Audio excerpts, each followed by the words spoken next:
Capítulo 13. Campeones. Barrabus observaba con gran interés el desarrollo de la batalla. Era la primera vez que veía a la mujer elfa campeona de los Asmodai. Ganada a su contrincante, un guerrero relativamente competente que respondía al nombre de Arklin. Cualquiera que no hubiese visto antes combatir a Arklin difícilmente lo habría considerado competente. Era como si estuviera moviendo su espada debajo del agua, tan lentos eran sus movimientos en comparación con la danza vertiginosa del mayal de la elfa. Repetidamente golpeó a Arklin en los hombros y en los brazos, golpes todos dolorosos sin llegar a ser letales. Estaba jugando con él. Barrabus observaba con gran atención, tratando de medir el ritmo de los movimientos de la elfa. No le gustaba la forma en que su propio estilo de combatir espada y daga de misericordia era capaz de enfrentarse a las armas gemelas de la mujer, con su mayor alcance. Ya antes se había enfrentado con éxito a notables combatientes ambidiestros, pero las espadas, las cimitarras y las hachas no eran lo mismo que esos exóticos bastones danzantes. Los ángulos de ataque de armas más convencionales eran más previsibles, y una espada de metal tenía menos probabilidades que los bastones de escapar a un bloqueo bien ejecutado. Hizo una mueca de dolor al ver que la elfa finalmente se preparaba para dar el golpe de gracia. Cuando Arklin se lanzó hacia adelante en una torpe arremetida, ella hizo un giro envolvente del arma que manejaba con la izquierda en torno a la espada, obligándola a separarse ampliamente hacia un lado mientras ella ocupaba el espacio abierto. El arma de la mano derecha giró por detrás de su cabeza y avanzó, pero para sorpresa de Barrabus y perdición de Arklin, la elfa, en pleno movimiento de su bastón, se las ingenió para reunir los elementos separados en una sola garra. Cuando ésta estuvo a la altura de la cabeza de Arklin, la elfa plegó la mano pegándola bien al hombro y empujó el bastón, aplicando todo el peso de su cuerpo. El extremo del bastón de algo menos de 1,5 metros de largo alcanzó a Arklin justo debajo del mentón, y la guerrera siguió avanzando, obligando finalmente al infortunado netheriliano a retroceder y caer al suelo. Se lanzó sobre él mientras con la mano izquierda le arrancaba la espada de la mano y arrojaba lejos. Una voltereta hacia adelante lleno de admiración a Barrabus, quien la vio levantarse girando y lanzarse otra vez sobre el netheriliano caído. Ahora ya no tenía dos armas, ni tampoco un bastón ni un mayal, sino un solo palo de más de 2 metros de largo.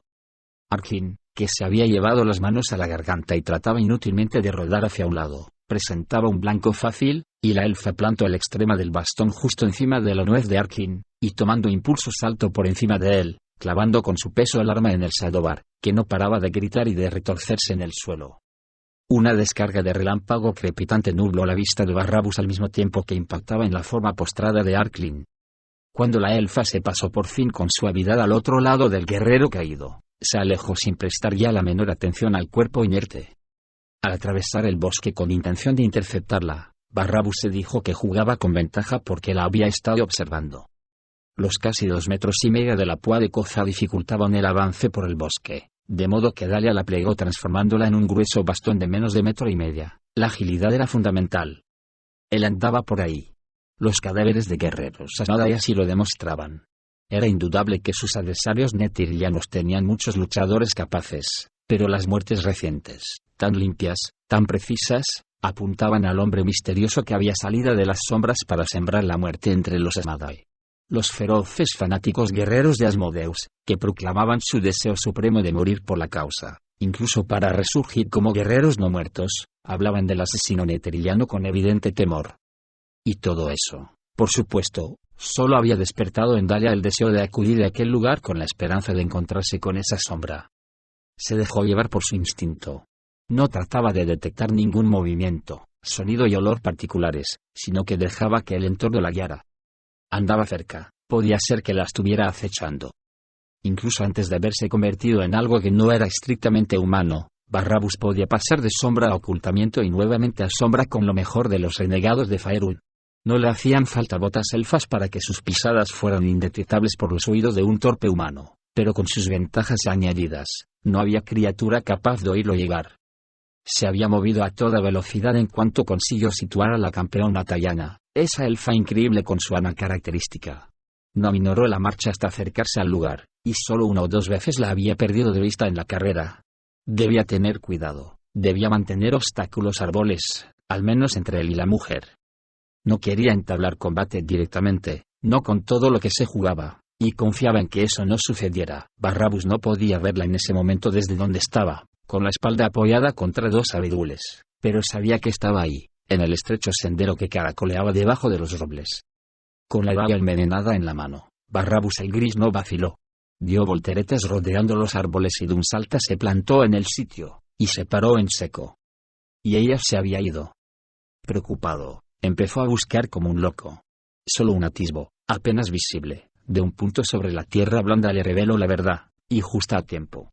Se echó a un lado en el momento en que la guerrera elfa se dejaba caer del árbol.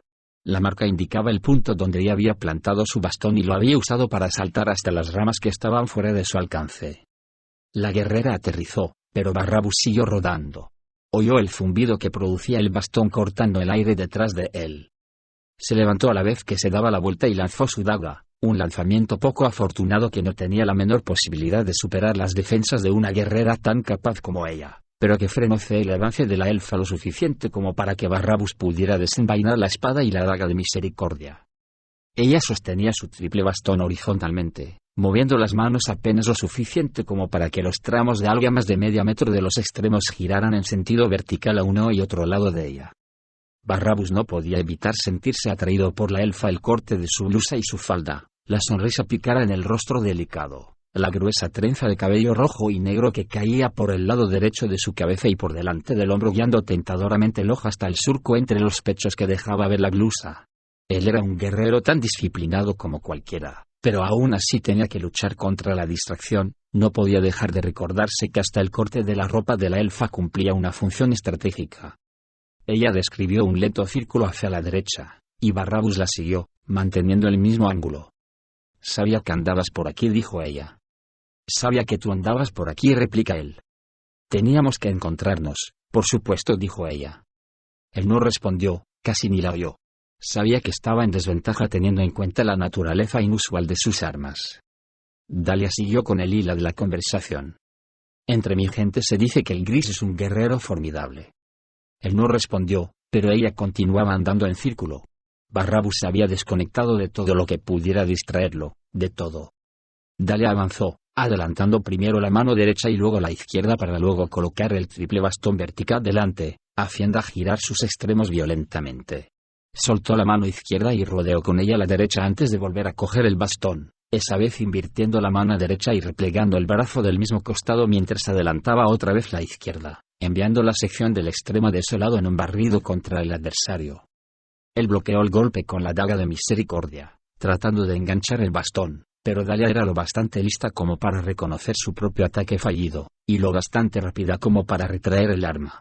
Echó el brazo derecho hacia atrás y soltó el palo, pero lo cogió por el otro extremo con ambas manos muy juntas, desplazando los pies al mismo tiempo y girando las caderas de modo de que pudiera revertir rápidamente el impulso con una especie de latigazo. Una simple orden estratégica. El bastón dividió también la sección central, de modo que al impulsarlo hacia adelante, constaba de 4 partes iguales unidas por cuerdas. Se desplegó por delante de ella. No era exactamente un látigo, tampoco un bastón, pero el extremo iba dirigido con exactitud a la cabeza de Barrabús. Él retrocedió de inmediato, evitando por los pelos el sorprendente movimiento, y la sección del extremo golpeó contra un árbol, liberando una descarga relampagueante que arrancó un gran trozo de la corteza del tronco. Barrabús casi no podía creer el poder que generaba el movimiento relampagueante de la extraña arma, eso por no hablar de la devastación mágica añadida que producía la descarga. No había hecho el menor intento de contrarrestar las primeras rutinas de la elfa, prefiriendo dejar que las ejecutase para entender mejor los ángulos y la velocidad de sus ataques, pero de repente, al echarse atrás en un intento desesperado, y apenas conseguido, de evitar su golpe, se dio cuenta de lo descabellado de su conducta. La elfa era demasiado rápida y demasiado precisa, y comprendió que captaría sus movimientos justo antes de que le destrozaran el cráneo. No había curva de aprendizaje posible. Su huida hacia atrás acabó contra un árbol de escaso fuste del que se apartó con furia, avanzando en el momento en que ella hacía el bastón en alto por las secciones centrales. Pensó que de algún modo la elfa las uniría, enfrentándose a su espada y su daga con el bastón triple que manipulaba con tamaña destreza. Un segundo tardó en darse cuenta de que hacía exactamente lo contrario. Dividió el bastón en un par de mayales. El pretendido ángulo de ataque de Barrabús, de frente y dentro del alcance de las secciones extremas del bastón triple, era totalmente equivocado. se lanzó al suelo con una voltereta en el momento en que los mayales descargaban sobre él su fuerza aplastante a izquierda y derecha, y acabó con una presentación sólida del pie derecho avanzado, lo cual alargaba el alcance de su espada.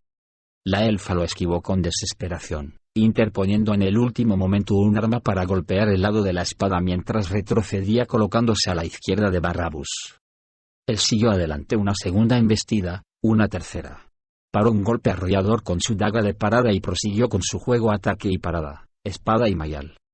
Barrabus giraba las manos presa de una furia repentina, trazando círculos uno tras otro, mientras mantenía su apremiante ataque. En lugar de dejar un pie retrasado, como era la costumbre con sus armas, movía los pies de lado a lado, con los hombros cuadrados, retando a la elfa a encontrar una brecha y atacar atravesando el torbellino de metal que mantenía frente a sí. Y ella lo intentó, sin duda, obligándolo a cambiar constantemente y a velocidad de sus rotaciones para bloquear el sinnúmero de ángulos que presentaban los mayales en su danza constante, y para colma, en más de uno de esos bloqueos el arma de la elfa lanzaba una descarga eléctrica, a veces muy poderosa, tanto que una ocasión casi le arrancó la espada de la mano. Sin embargo, Barrabus no se paró, y aprovechó el afortunado incidente para dar la impresión de que no podía, interrumpiendo de forma tentadora su movimiento circular. Eso la obligó a esquivarlo torpemente, y él aumentó su presión, lanzando mandobles y tajos furiosos que la mantenían en vilo ante la expectativa de que cualquiera de sus armas le alcanzara la carne antes de que perdiera el ímpetu y el agotamiento de aquella arremetida le diera cierta ventaja. Justo cuando él pensaba que ya la tenía, ella se lanzó hacia atrás con una voltereta perfecta y rodeó el tronco de un grueso roble. Barrabus fingió un movimiento hacia el otro lado para interceptarla pero, en realidad, la siguió directamente. Sonrió, pensando que por fin la talla no había malinterpretado su maniobra. No le dio alcance persiguiéndola alrededor del árbol. De haber vacilado, Dahlia se habría encontrado con la espada del gris en su espalda, y aquello habría sido el final de un guerrero menos avezado. En lugar de volverse y bloquearlo, Dahlia corrió a toda velocidad hacia adelante. Recompuso su bastón en dos rápidas zancadas y lo plantó en tierra para dar un salto, una voltereta que la colocó cabeza abajo y le permitió enganchar las piernas en una rama al mismo tiempo que recogía el arma justo por delante del enemigo que la perseguía. Se colocó otra vez de pie y corrió por las ramas, saltando en perfecto equilibrio, pasando incluso a otro árbol. Trató de encontrar al gris, pero no estaba, simplemente había desaparecido. Corrió hasta el extremo de una rama y saltó sobre unos arbustos, volviendo a convertir su arma en un triple bastón y lanzando golpes amplios a ambos lados por si ella estaba esperando al bajar. Para sus adentros se maldecía por haber dejado una brecha en el combate. Otra vez estaba a merced de las condiciones que impusiera su adversario, y él sabía que ella lo estaba esperando. Dahlia no tenía ni idea de a dónde podría haber ido. Sabía que estaba en apuros. Había oído que ese asesino había sorprendido y había matado a muchos Amada y que ni lo oyeron venir. Tenía que mantenerse en movimiento y estar alerta a cualquier escondite que pudiera ver en el camino. Si pudiera localizarlo, si pudiera volver a tenerlo frente a frente. Detectó un movimiento más adelante, un poco hacia un lado. Aún sabiendo lo improbable que era que fuese el gris, fue hacia ahí y le costó un esfuerzo disimular su alivio cuando se topó con una patrulla Amada. Dahlia, dijeron al mismo tiempo dos de los 9 integrantes, y todo el contingente se puso en alerta. El gris anda por aquí, les dijo. Estad atentos. Quédate con nosotros, dijo una tiefling en cuya voz se notaba el deseo de evitar al gris. Dahlia asintió, echando una mirada en derredor. En el bosque todo era silencio. Desde el refugio de un pino, Barrabus el gris observaba el encuentro. Su alivio no era menor que el de Dahlia al ver terminado el combate. Pensó que tendría que tomarla por sorpresa. O si no, evitar encontrarse con ella. Capítulo 14. Tiempo de actuar. Cada vez que volvía a Menzoberranzan después de años en la superficie, Jarlaxle se sorprendía, porque mientras el mundo de la superficie había cambiado de forma notable en las últimas 7 décadas, la ciudad de las arañas parecía congelada en el tiempo, al menos para él. La plaga de los conjuros había causado ahí una gran conmoción, más o menos como la guerra de la reina araña y antes de eso la era de los trastornos. Pero en cuanto los proyectiles relampagueantes y las bolas de fuego se aquietaron, cuando los gritos de los magos y de los sacerdotes que se habían vuelto locos por la destrucción del tejido y la caída de los dioses hubo terminado, Menzoberranzan siguió igual. La casa Wainre, el lugar de nacimiento de Jarlaxle y de su familia de sangre, seguía reinando como primera casa, y fue hacia allí que el mercenario Drow dirigió sus pasos para reunirse con Gromf, archimago de Menzoberranzan, su hermano mayor. Haglaxle se disponía a llamar con los nudillos a la puerta de Gromf, pero antes de que pudiera hacerlo oyó una voz. Te esperaba. Y la puerta se abrió por medios mágicos. Tus exploradores son eficientes, dijo Haglaxle, entrando en la habitación. Gromf estaba sentado en el otro extremo y hacia un lado, mirando por una lente mágica un pergamino desplegado sobre uno de sus escritorios. Nada de exploradores, dijo el archimago sin alzar la vista. Hemos oído los temblores en el oeste. Sin duda, temes que tu rentable ciudad de Luzcan sea esta vez blanco del primordial que se despierta. Se habla de un campo de cenizas fuera de la última línea de devastación. Gromf le dedicó una mirada impaciente. Un campo así habría sido el resultado evidente de la erupción. No de la erupción, aclaró el mercenario. Un campo de cenizas mágicas. Ja, sí, el anillo de pavor de esa criatura llamada Silora Salm. Entonces, dijo Gromf. Meneó la cabeza y lanzó una risita maliciosa. Una cosa espantosa. Hasta para un Drow. Ese comentario cogió a Gromf desprevenido. Ladeó la cabeza y tardó algún tiempo en responder con una sonrisa. A pesar de todo, es una buena forma de reunir un ejército, añadió Haglaxle. Gromf meneó una vez más la cabeza y volvió a su trabajo, un libro de conjuros abierto en el cual había estado transcribiendo un conjuro de reciente adquisición. El nuevo despertar de la bestia podría tener un alto precio para Bregan Daerta, admitió Haglaxle. Y siendo así, yo pagaría bien para mantener al primordial en su agujero. Gromf alzó la vista, y Haglaxle tuvo la sensación de que su hermana mayor estaba mirando a través de él, una sensación que había tenido a menudo en su larga vida.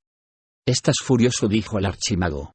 Quieres vengarte de la Tayana por haberte transformado en uno de sus servidores. Hablas de beneficios, Haglaxle, pero tus deseos obedecen a tu orgullo. Vales más como mago que como filósofo, hermana. Hace años te dije cómo encerrar al primordial. Los cuencas, sí, replicó Haglaxle, y la palanca, pero no soy mago. Tampoco eres un enano del Zoun, le dijo Gromf con una risita. Y sin embargo, hay pocos en el mundo más hábiles que tú con los artilugios mágicos. Estos cuencas no deberían constituir un reto importante para alguien como tú. Haglaxle se lo quedó mirando, dubitativo, y al mago le llevó algo de tiempo caer en la cuenta. Ah, dijo Gromf, por fin. Lo que pasa es que no te apetece volver en persona a Gauntlegrim. Parto de la respuesta, Haglaxle insinuó un gesto de indiferencia. ¿No tiene Bregan Daerte unos cuantos soldados ociosos? Haglaxle mantuvo la vista fija en su hermano. Ya veo, añadió Gromf. De modo que no quieres arriesgar tus propios activos en esta empresa. Como ya dije, es una cuestión de orgullo, no de gasto. Lo único que pudo hacer Haglaxle fue sonreír. Entre todos los Drows, Gromf era el último al que a Haglaxle se le ocurriría engañar. No era prudente hacerlo. Puede ser que las dos casas, admitió. Bien, ahora que hemos dejado clara esa nimiedad, ¿qué es lo que quieres de mí? No creerás que voy a ir a Gauntlegrim para librar por ti esa batalla contra un primordial. Un gesto sarcástico reforzó su comentario. ¿Te crees que he conseguido sobrevivir todos estos siglos por ser lo bastante tonto como para permitir que cualquier cantidad de oro me tentase a luchar contra una criatura semejante? Has dado a entender que no es necesario enfrentarse directamente a la criatura. Necesitarías a un primordial de agua que lo hiciera por ti, o a un dios, si encuentras alguno que se preste. Haglaxle inclinó la cabeza, reconociendo que tenía razón. Solo quiero poner al primordial otra vez en su agujero, que se vuelva a dormir, si quieres, como estaba antes de que esa bruja Tayana y su vampiro obligaran a Trogate a liberarlo. ¿Cómo estaba antes? Supongo que te habrías dado cuenta de que incluso antes de que tu apestoso compañero te tirara de la palanca y liberase a los elementales de agua, dejando libre al primordial, la magia se estaba debilitando. La caída de la torre de huéspedes del Arcana no puede volverse atrás con ninguna magia que conozcamos en la actualidad. Lo entiendo, contestó Haglaxle, pero aceptarla incluso esa prisión atenuada si con eso se demorara la liberación de la bestia el tiempo suficiente como para sacar de Luzcan todo lo que pueda. ¿De verdad? ¿O lo bastante como para fastidiar a la bruja Tayana privándola de su anillo de pavor? Consideraremos que eso es un beneficio añadido. Gromf se rió, no con una risita maliciosa, sino con una auténtica risotada, y eso era algo que pocas veces se oía en Menzoberranzan. Te dije cómo hacerlo, repitió el archimago. 10 cuencas, ni uno menos, y sus esclavos reagrupados. Una vez hecho esto, Enciérralos con la palanca. No sé dónde colocarlos, admitió Haglaxle. Pero, ¿los tienes? Sí. No voy a ir contigo, ni tengo secuaces de los que pueda prescindir para que te acompañen en tu viaje. Los valoro más de lo que valoras tú el forraje de tu ejército mercenario. Poriot, haz que esa maldita criatura psionica que tienes se encargue de esto. Atraviesa la piedra con la misma facilidad con que te mueves tú en el agua. Kim Muriel no está disponible, explicó Haglaxle. Gromf lo miró con curiosidad y no tardó en aparecer una ancha sonrisa en su cara de archimago. No se lo has dicho, ¿verdad? Preguntó. A ninguno de ellos. Bregandaerte no suele venir mucho por Luskan, replicó Haglaxle. Con la llegada de la plaga de conjuros, hay tantos otros, a ninguno de ellos. Rugió Gromf, aparentemente muy complacido de sí mismo, y otra vez se rió por lo bajo. Haglaxle tuvo que suspirar y aceptar, porque el sabio y viejo mago había adivinado la verdad. Haglaxle no había hablado con Kim Muriel ni con ninguno de sus lugartenientes de Bregandaerte, no le había dicho a nadie más que a Gromf lo que había sucedido en Gauntlegrim. Ja, tu orgullo, Haglaxle le reprochó el archimago, y siguió riendo hasta que paró de repente y añadió: pero a pesar de todo yo no voy a Gauntlegrim, ni tengo soldados que prestarte.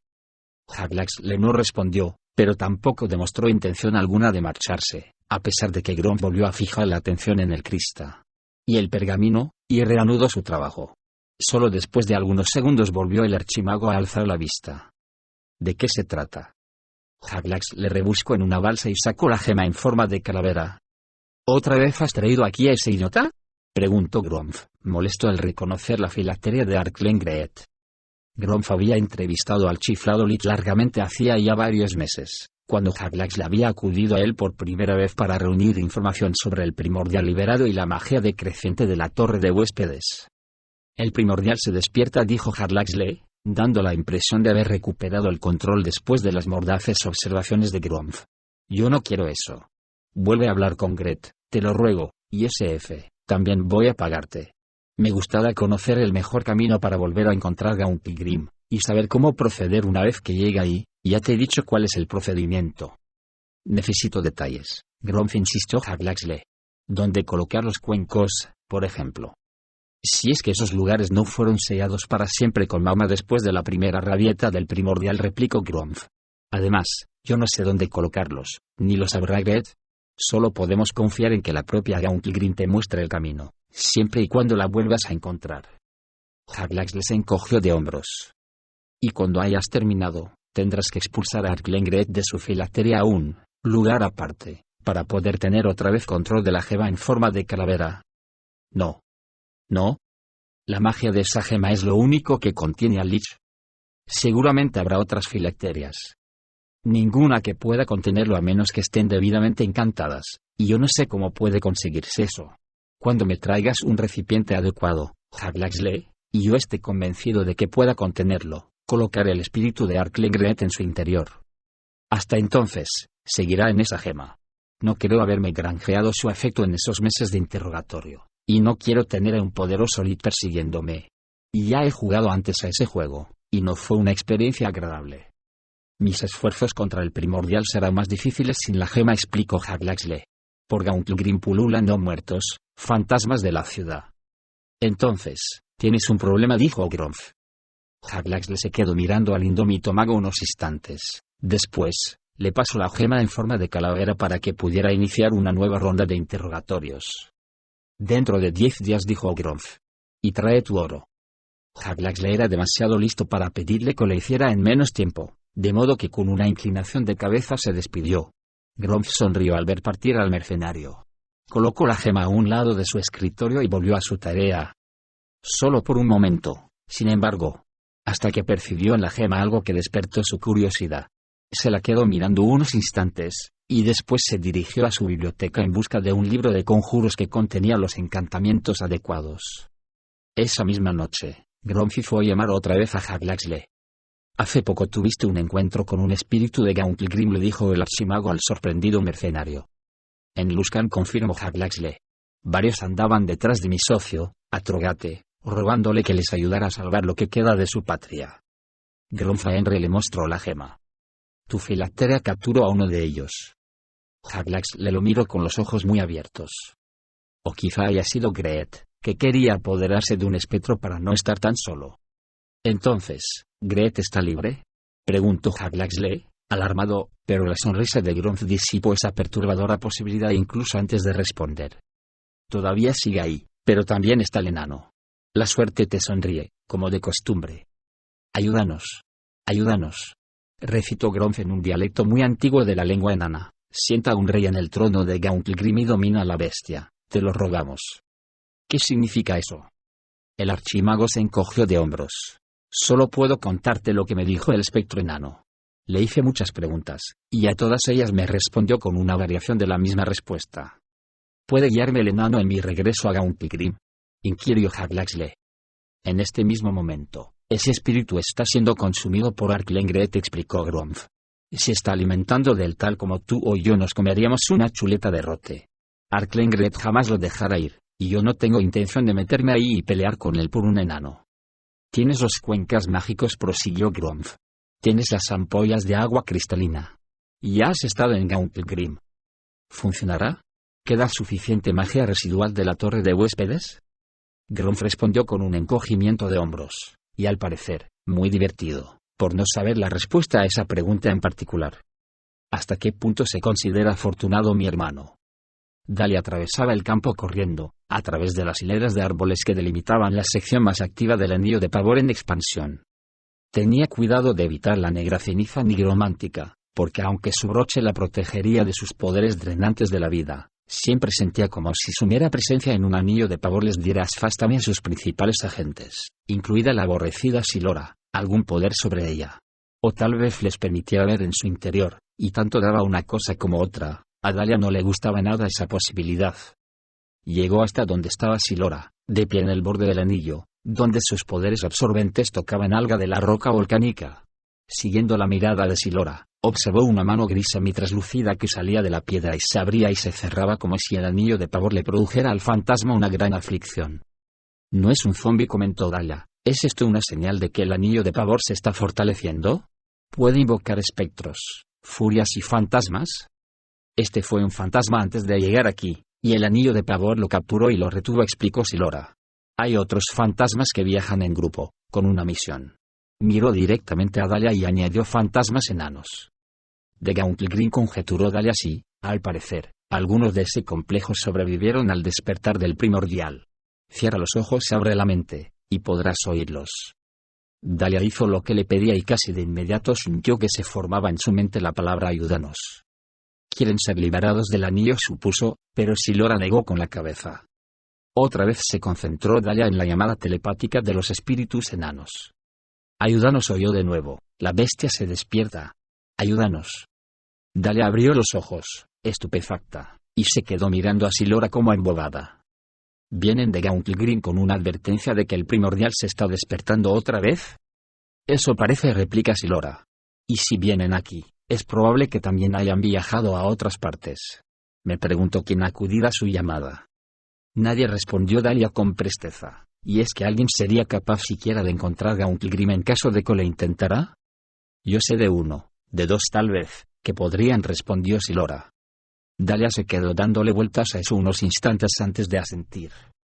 Algunos fantasmas podrían haber encontrado el camino hacia la ciudad subterránea de Luskan. Los zarcillos de la torre de huéspedes conducen ahí, ¿y qué vamos a hacer al respecto? La manera en que Silora pronunció la pregunta no le dejó ninguna duda a Dalia sobre las intenciones de la mujer tallana. Cuando el primordial vuelva a despertarse, su devastación fortalecerá nuestra obra, producirá una carnicería suficiente como para completar el anillo de pavor, y eso, a su vez, asegurará nuestra victoria sobre los netirianos. No evitaré que eso suceda, ni siquiera lo retrasaré. ¿Queréis que yo vaya a Luskan para enfrentarme a Huxley y a Trogate? ¿Necesitas preguntarlo? No subestiméis a esos dos, le advirtió Dalia. Son en sí mismos formidables, y Huxley no carece de amigos poderosos. Lleva una docena de Asmadai, una veintena si lo crees necesario, replica Silora. Y a Darkrai. La Lich ayudaría. Valindra se queda conmigo. Ella casi ha recuperado sus facultades, pero todavía no ha recobrado su poder. No es prescindible. Eso último golpeó a Dalia como un proyectil relampagueante. ¿Y yo sí?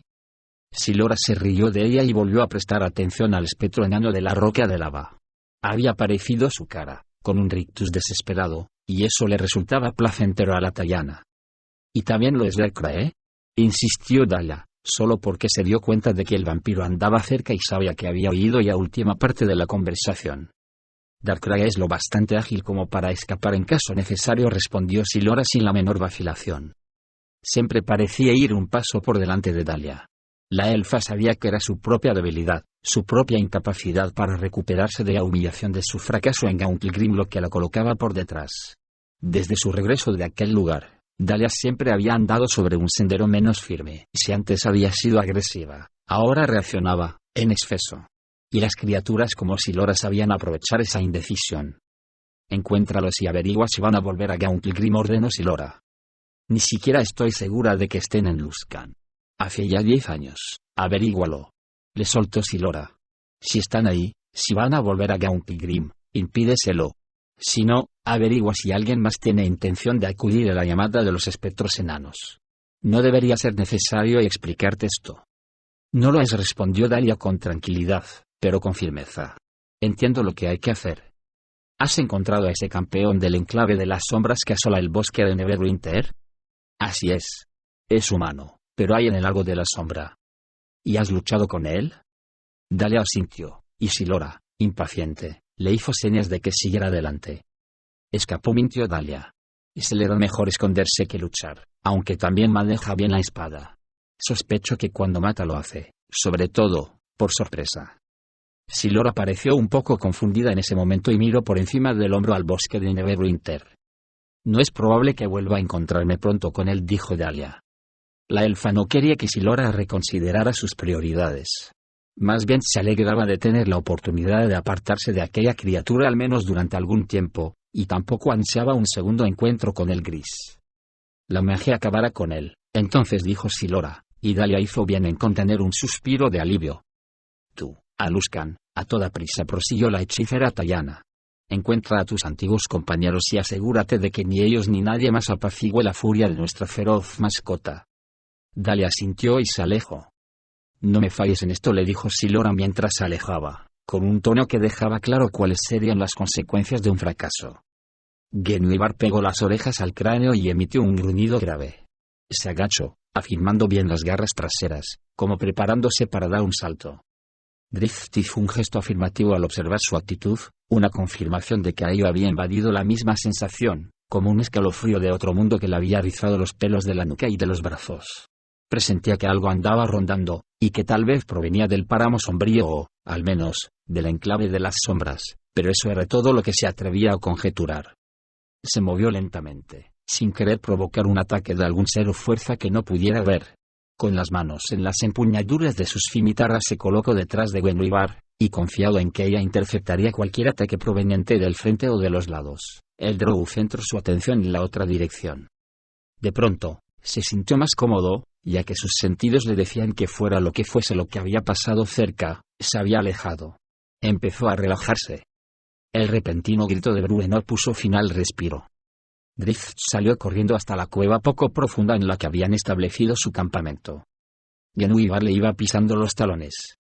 Cuando llegó a la entrada, ya tenía las armas en la mano e iba dispuesto a irrumpir en la cueva y a combatir junto a su amigo. Sin embargo, Bruenor no estaba luchando. Muy al contrario. Estaba con la espalda pegada a la pared del fondo, con las manos abiertas por delante, como en actitud de rendición. Respiraba con dificultad, casi entrecortadamente, y su expresión mediaba entre el miedo ¿y qué? Se preguntó Drift. ¿Bruenor? Llamó en un susurro, porque aunque también siendo una presencia, del mismo modo que la había sentido antes afuera, un escalofrío y una presencia de otro mundo, no da nada que pudiera aterrar al enano hasta tal punto. Bruenor daba la impresión de no haber notado siquiera que él estaba ahí. ¿Bruenor? Volvió a llamar, en voz más alta. Quieren mi ayuda, explicó el enano, y no sé qué ayuda quieren. ¿Ellos? ¿No los ves, elfo? Preguntó Bruenor. Drift aguzó la mirada, tratando de ver mejor en la cueva mal iluminada. Fantasmas, susurró Bruenor. Fantasmas enanos. Me piden ayuda. ¿Ayuda para qué? Soy un gnomo barbudo, sí lo sé. La voz de Bruenor se fue apagando al terminar la frase y en su cara se reflejó la confusión. Entonces, Abrió tanto los ojos que Drift pensó que se le iban a salir de las órbitas. Elfo musitó, como si su voz no pudiera superar un obstáculo que tenía en la garganta. Elfo repitió. Drift se dio cuenta de que cada vez se pegaba más a la pared de piedra y que, de no haber existido esa pared, habría sido muy probable que se hubiera caído. Junto a Drift, Genevieve gruñó y volvió a agazaparse, evidentemente agitada. Bruenor dio una boqueada, como si le faltara la respiración. Drift empuñó sus espadas y se acercó con pasos cautelosos y medidos, dispuesto a atacar en cuanto fuera necesario. En ese momento, Bruenor decía algo entre dientes, pero no lo pudo oír hasta llegar muy cerca de él. Gauntlegrim susurraba. También Drift abrió mucho los ojos. ¿Qué? Fantasmas, farfulló Bruenor. Fantasmas de Gauntlegrim. Me piden ayuda. Hablan de una bestia que se despierta otra vez. Drift miró a su alrededor. Sentía el escalofrío, cierto, pero no veía ni oía nada. Pregúntales dónde, le dijo a su amigo. Tal vez puedan guiarnos. Sin embargo, Bruenor empezó a negar con la cabeza e incluso se puso erguido de nuevo. Hasta que no vio ese movimiento no se dio cuenta Drift de que la sensación había pasado, los fantasmas se habían ido. Fantasmas de Gauntlegrim, dijo Bruenor con voz todavía temblorosa. ¿Te lo dijeron ellos o es una suposición? Me lo dijeron, elfo. Es real. Esas palabras le resultaron curiosas a Drift, en especial viniendo de Bruenor, que durante décadas lo había metido a él en una alegre búsqueda de Gauntlegrim, pero al pensarlo más detenidamente, entendió la sorpresa de Bruenor, porque incluso cuando uno cree firmemente en algo, la confirmación produce a menudo una conmoción. Bruenor miró a lo lejos un momento, con la mirada perdida en la distancia, y luego parpadeó, como si acabara de tener una revelación. La bestia, elfo, dijo. ¿Qué bestia? Se está despertando, otra vez. El acento puesto en el final de la frase era intencionado, Drift lo sabía, pero todavía no veía con claridad a dónde quería llegar Bruenor. Y cuando se despertó la última vez, Neverwinter desapareció, aclaró Bruenor. ¿El volcán? Preguntó Drift, y Bruenor empezó a afirmar con la cabeza, como si empezara a tenerlo todo muy clara. Eso es. Esa es la bestia. ¿Te lo dijeron? No, admitió Bruenor, pero es esa. No puedes saberlo. Sin embargo, Bruenor seguía insistiendo. Sientes que la tierra se mueve bajo tus pies, dijo. Has visto crecer la montaña. Y se está despertando la bestia. La bestia de Gauntlegrim miró a Drift a los ojos y asintió. Me están pidiendo ayuda, elfo, y la van a tener, o no soy más que un gnomo barbudo. Asintió todavía con más determinación y, a continuación, se precipitó sobre la bolsa y empezó a rebuscar en sus mapas. Y ahora sabemos la zona general donde se encuentra. Es real, elfo. Gauntlegrim es real. ¿O sea que vamos a ir allí? Preguntó Drift, y Bruenor lo miró como si la respuesta fuera tan obvia que Drift debía haber perdido la razón para preguntarlo siquiera. Y vamos a parar un volcán, explicó Drift. Bruenor se quedó boquiabierto y dejó de revolver los mapas. Después de todo, ¿cómo se paraba un volcán?